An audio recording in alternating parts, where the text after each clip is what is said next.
bayi dimasukkan noken. Perkenalkan, nama saya Ken. Jadi mungkin Bapak Ibu KPHL ini belum apa ya, kemarin mungkin lihat saya waktu di hari bersih-bersih lingkungan itu. Saya yang jadi ondel-ondel itu Pak. Yang bawa token ada soundnya terus jalan gini-gini, nah, itu saya Pak. Jadi saya ini 3 bersaudara ya, dan namanya itu Ken semua. Ken 1, Ken 2, dan Ken 3. Tapi tolong yang Ken 2 jangan dibahasa Inggriskan.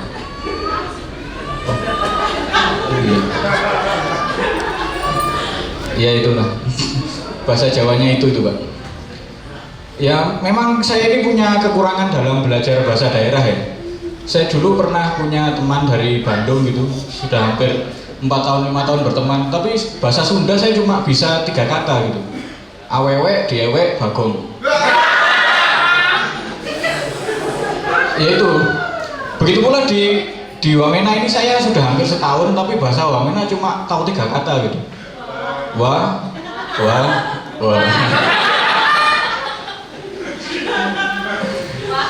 Ya, sebenarnya saya ini apa ya, masih belum pantas gitu kalau disebut komika atau stand up komedian.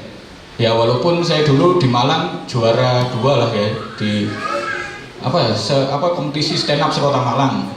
Terus di Malang juga saya dulu pernah punya tarif stand up untuk tampil 10 menit itu 400.000 bayaran saya.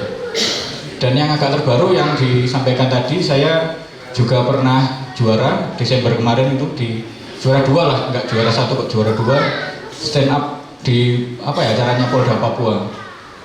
Ya sebenarnya saya juara di Jayapura itu gara-gara penontonnya pendatang semua Pak, dan jurinya juga pendatang dari Jogja, jadi tahulah ya. Jadi saya masih belum kualitas untuk tampil stand up di sini Pak.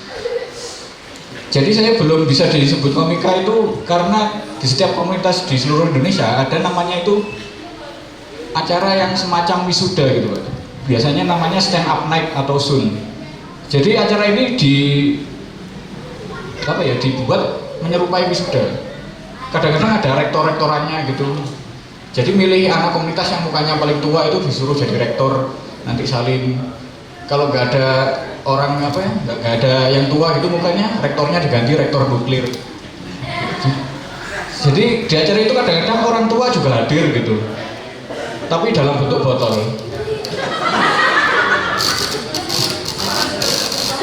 Jadi kalau ngomong komunitas stand up ini sebenarnya sudah tersebar di seluruh di seluruh Nusantara, bisa di daerah-daerah di Indonesia itu sudah tersebar. Di Papua saja sudah banyak kok. Ada yang di Sorong, Jayapura, Merauke juga ada, Timika juga ada. Kalau Wamena nggak ada kan. Ya gimana lagi, di sini mau stand up night, pulang keluar malam saja sangat tidak dianjurkan gitu. Aduh, grogi sekali saya. Mungkin kecapean saya tadi tuh, kebanyakan joget ini. Jadi kalau persebaran komunitas ini yang menurut saya aneh itu ada stand up komedi di Aceh, stand up Indo Aceh. Padahal setahu saya di Aceh ini kan sangat menerapkan hukum Islam gitu.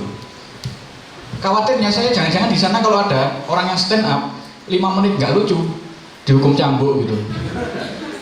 Atau mungkin 15 menit nggak ada yang ketawa, langsung dipancung kepalanya kan. Lepu itu, lepu dalam arti yang sesungguhnya. Ya untungnya sekarang saya nggak di Aceh ya. Tapi di sini langsung dipakar saya kalau nggak lucu ini. Memang menurut saya ini stand up itu sulit gitu. Saking sulitnya saya sempat sering gitu di fase-fase ingin menyerah stand up.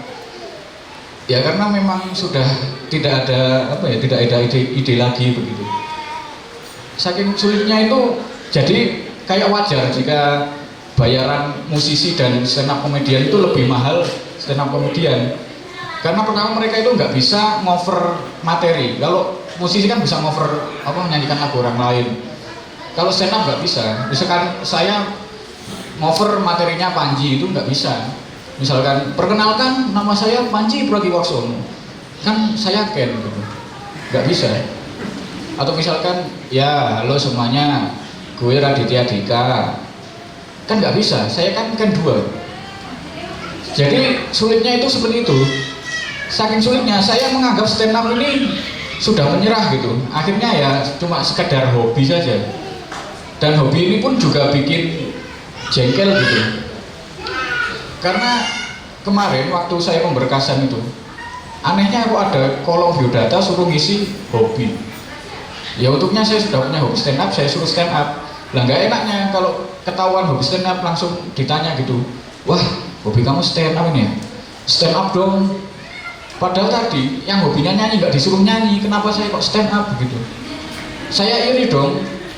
Ya kalau pengennya itu saya adil, hobi apapun itu suruh membuktikan, nggak cuma stand up. Jadi waktu gitu kan saya langsung, waduh stand up lagi nih. Ya, saya ini sebenarnya penikmat hiburan malam. Ya saya suka nonton wayang kulit. Hah? Kok nggak lucu? Iya Pak, namanya juga hobi, nggak perlu ahli Pak. Ya pengennya saya menuntut keadilan gitu. Hobi-hobi lain nggak disuruh membuktikan. Misalkan kalau hobi membaca gitu, wah hobi kamu membaca ya? Baca pikiranku dong, nggak pernah gitu. Atau ditanya hobi kamu apa? Hobi saya traveling Pak. Wah hobimu traveling ya? Jelajahi tubuhku dong, nggak pernah gitu. Pokoknya sampai saya itu pengen ganti hobi gitu. Saya pengen punya hobi tidur. Jadi kan enak gitu kalau hobi saya tidur, kemana-mana saya tinggal bawa sapu tangan yang sudah saya olesi obat bius. Heken, halo. Hobi kamu apa? Tidur. Tidurin aku dong.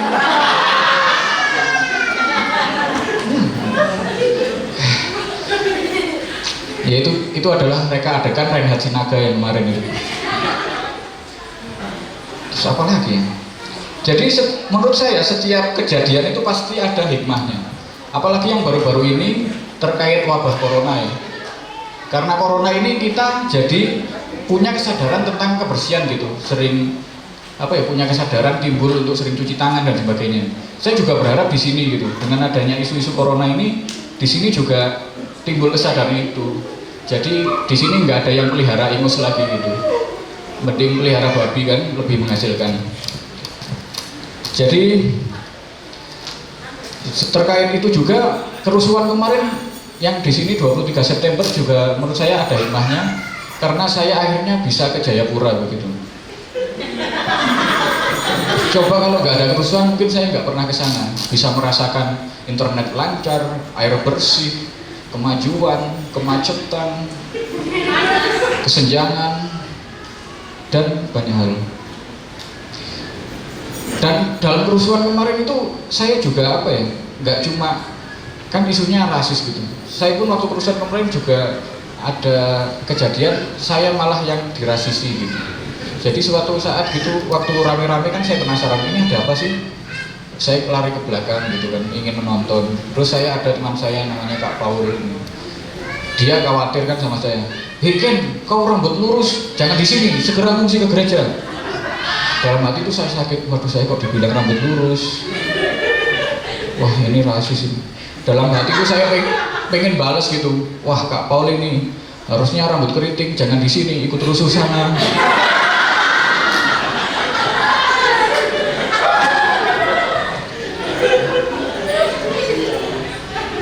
Ya itulah memang. Tapi untungnya kita selamat ya yang di sini, yang akhirnya bisa bersama-sama di Jayapura. Di sana itu banyak kejadian-kejadian yang bikin saya tidak terlupakan gitu. Akhirnya kan di sana saya ngekos dan ngekos saya itu di dekat tempat pijat dan karaoke.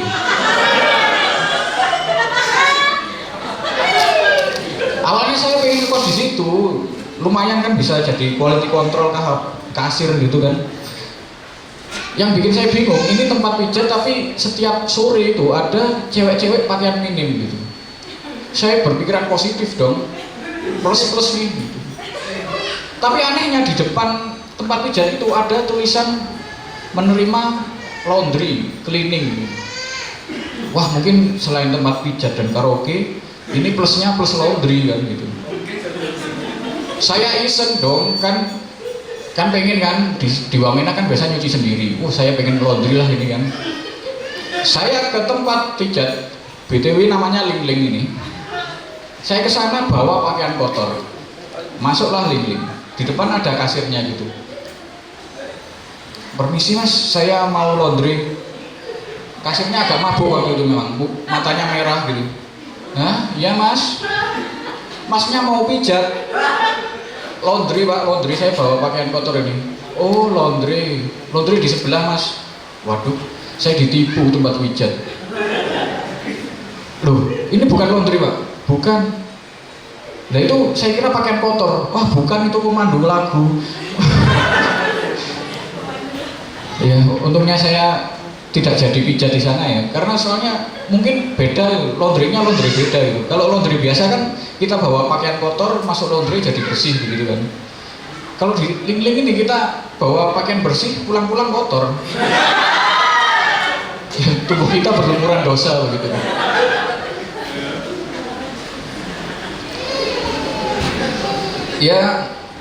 Ya mungkin saya berpikir lagi, kenapa kok ini tempat karaoke kan, di depannya ada tulisan laundry gitu. Saya akhirnya berpikir, oh mungkin ini disengaja.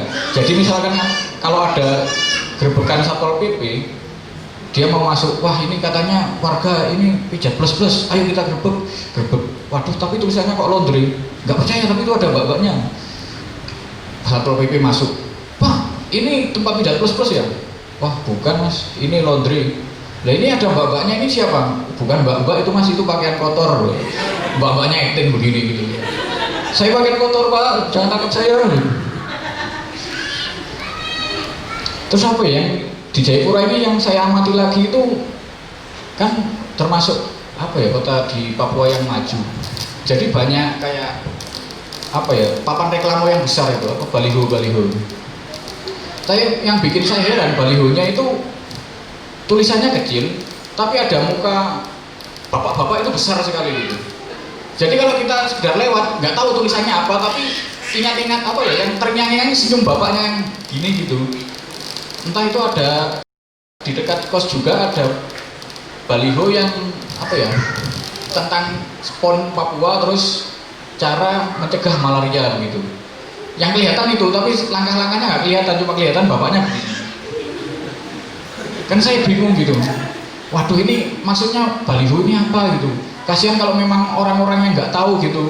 Misalkan, waduh, saya takut kena malaria ini. Bagaimana ya pencegahannya? Santai. Kita lihat di baliho.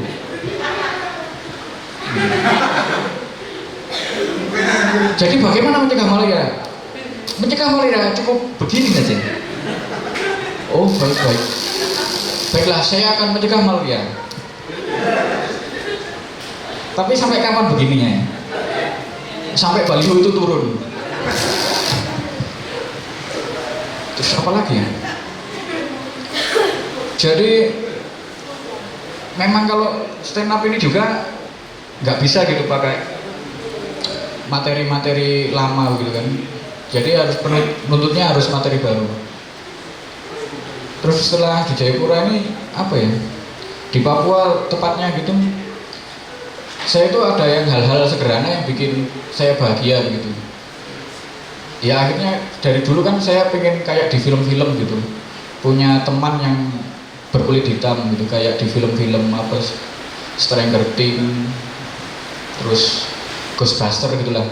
Jadi saya punya Kak Paul gini, jadi saya merasa wah saya sudah kayak di film-film gitu. Tapi kayak di film apa lagi ya, nggak ada untuk film Rambo itu. Jadi menurut saya kan awalnya itu kayak orang Papua mudah tersinggung, enggak gitu. Sama Kak Paul kita bercanda biasa itu ya santai-santai aja gitu. Malah ya gimana ya, saya juga merasakan benar-benar plural gitu di sini gitu, nggak ada yang mudah tersinggung gitu. Dan saya kayaknya yang kerusuhan kemarin itu pun gara-gara provokator saja. Ya harapan saya sih nanti kedepannya gitu kita bisa aman dan nanti semakin maju gitu saja. Tapi dari kerusuhan ini, tapi ada apa ya, pikiran saya yang lain itu kok pingin kerusuhan lagi gitu, biar saya ke Jayapura lagi, bisa merasakan air bersih, internet lancar, iya, ini juga. Tapi nggak tahu ya, kok jauh sekali perbedaannya antara Jayapura dan Waimena. Di Jayapura itu pernah ada 2 artis datang di hari bersamaan, yaitu Nikita Mirzani dan Pamela Savitri. Jadi di malam itu saya bingung sekali, ini mau nonton yang mana ini. Tapi karena ternyata tiketnya mahal, ya sudah, saya di rumah saja lah, nonton mbak-mbak Liling di sebelah saya. Terus apa lagi ya? Ini pakai materi lama boleh nggak ya? Saya sudah butuh ya. Boleh.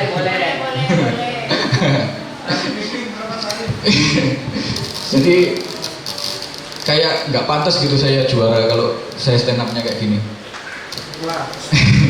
Ya, saya ulangi lagi, perkenalkan, nama saya Ken. Saya 3 bersaudara dan namanya Ken semua. Ken 1, Ken 2, Ken 3. Tolong yang Ken 2 jangan dibahasa Inggriskan. Hahaha. Jadi saya ini sebenarnya bingung, nama Ken ini apa itu artinya. Saya mau tanya ke bapak saya, bapak saya sudah meninggal. Pengen saya hidupkan lagi, tapi saya bukan nabi. Akhirnya saya cari di Google, Ken ini namanya apa ya, artinya apa gitu. Terus muncul banyak versi Ken dari berbagai negara. Menurut kalau dari orang-orang Amerika, Ken itu singkatan dari Kennedy, artinya itu pemberani begitu. Tapi nggak cocok dengan saya ini penakut sekali. Kadang-kadang saya bercermin itu takut dengan muka saya sendiri. Terus ada lagi muncul dari bahasa Jepang, Ken itu artinya pedang yang panjang. Saya mikir lagi, saya nggak punya pedang panjang ini, adanya pisau kecil, itu pun ketinggalan di rumah. Terus ada lagi yang agak cocok gitu, Ken dalam bahasa Sanskerta, bahasa Jawa.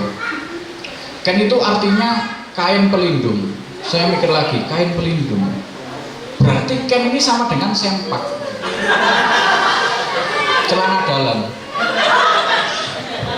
Jadi saya menghimbau nanti jangan beri nama anaknya Ken lah, itu artinya sempak gitu, jangan. Terus dari situ itu saya kan punya nama Ken semua ini jadi bingung. Saya dan 3 adik saya itu panggilannya Ken semua kalau sekolah. Jadi sering saya pernah ngopi dengan si Ken 2 ini. Terus ada yang manggil salah satu teman saya, "Hei Ken." Saya noleh, Ken 2 noleh, adik saya yang di rumah juga noleh, pemain Smackdown noleh juga, pemain Tottenham juga noleh, bahkan kipas angin Sun Ken itu tolah-toleh begini, mau nyebrang dia. Jadi saya ini sebenarnya pengamat pendidikan ya. Aduh, kok bosan saya di materi itu. Ya, langsung saya tutup begini saja lah. Ya, saya dulu kuliah di Malang, saya jurusan biologi. Jadi menurut saya jurusan biologi itu susah karena kita nggak bisa belajar di sembarang tempat begitu.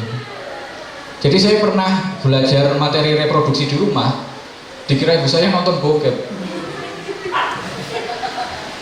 Ibu saya itu waktu itu marah-marah kan, padahal ya kita dapat materi reproduksi kan dari SMA. Cuma bedanya kalau SMA gambarnya kartun, ini orang asli begitu kan kalau kuliah. Langsung ibu saya, "Hei, fotonya siapa itu?" Saya panik, aduh siapa nih? Cut Nyadin. Wah, ini berarti foto bersejarah ini. Wah, harus saya museumkan. Jadi memang saya masuk biologi ini memang modal mesum saja sebenarnya. Kuliah saya ini juga lama gitu kan. Saya total masa studi saya itu 6 tahun, 6 bulan, 6 hari. Ya karena memang males aja sih saya sebenarnya. Saya kira itu biologi ya cuma ini nonton film-film porno gitu saja. Ternyata ya belajar macam-macam, ada belajar tumbuhan, DNA dan sebagainya, bikin saya pusing gitu.